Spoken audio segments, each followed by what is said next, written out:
After the Civil War, a new system rose from the ashes of the old one. A system born out of fear and profit. It touched every corner of Georgia, from the quarries of Atlanta to the brickyards along the river. And in each place, it left scars that still shape the land beneath our feet. Today, we uncover the stories buried under stone, clay, and silence. Stories they never meant for us to find.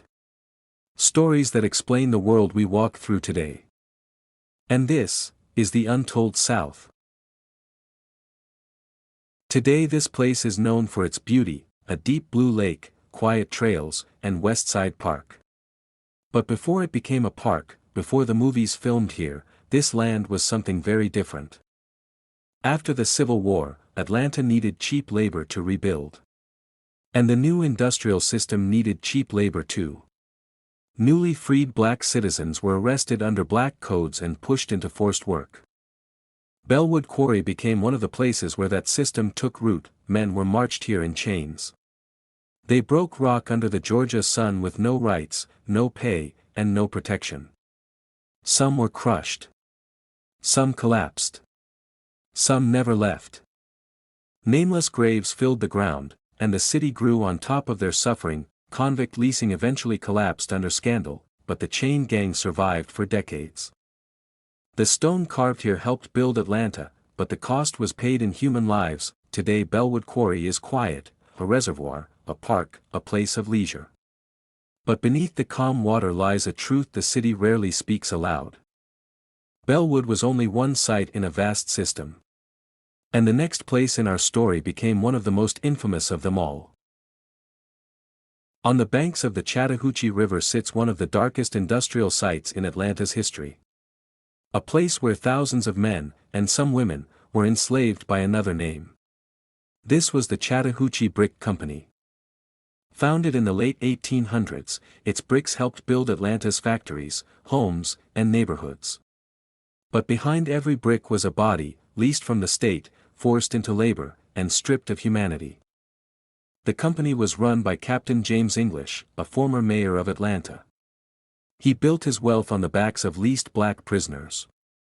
Inside the yard, prisoners faced starvation, disease, and constant violence.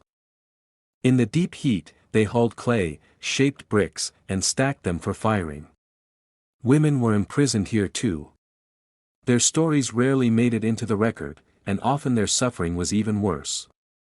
Hundreds died on this land. Some from exhaustion.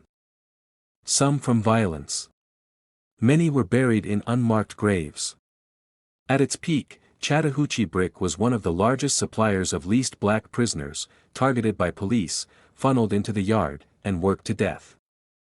After decades, the site was abandoned, a wasteland of dirt and destruction. Only recently have descendants, activists, and historians pushed to preserve the land and honor the people who suffered here.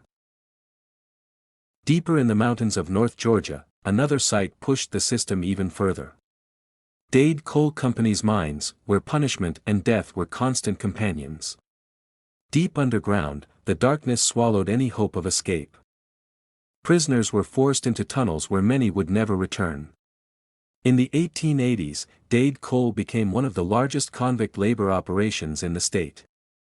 Hundreds of men, almost all of them black, were leased to the mines. Once they entered the camp, freedom meant nothing. State records show 303 prisoners working in the Dade mines.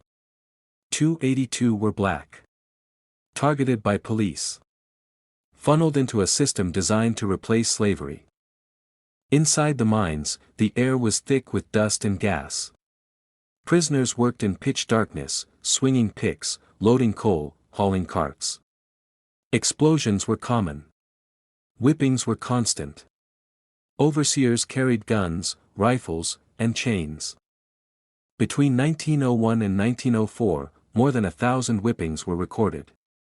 Most were for slow work, defiance, or failing to meet impossible quotas. But even in the darkness, they resisted. They loaded slate instead of coal to sabotage production. They feigned illness. They fought back in the only ways they could. The bricks made a Chattahoochee-built Atlanta. The stone cut at Bellwood paved its streets. The coal pulled from Dade fueled its growth. The city we know today stands on the backs of people who were never freed and never remembered. Convict leasing ended in 1908, but not because the state suddenly cared. It ended because the prisoners themselves made the system impossible to maintain. Their sabotage, their strikes, their escapes, their testimonies, their refusal to die quietly, forced the truth into the open. They broke the system from the inside, but the legacy didn't disappear. It evolved.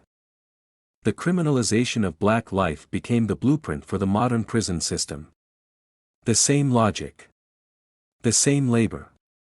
The same profit. Today, descendants, activists, and historians are reclaiming these stories, preserving the sites, naming the victims, and demanding that the city acknowledge the truth that remains. The foundation of the South was slavery. And its echoes still move through our laws, our prisons, and our communities. To understand the South, you must understand the people who built it. And the people who were forced to. This has been the Untold South.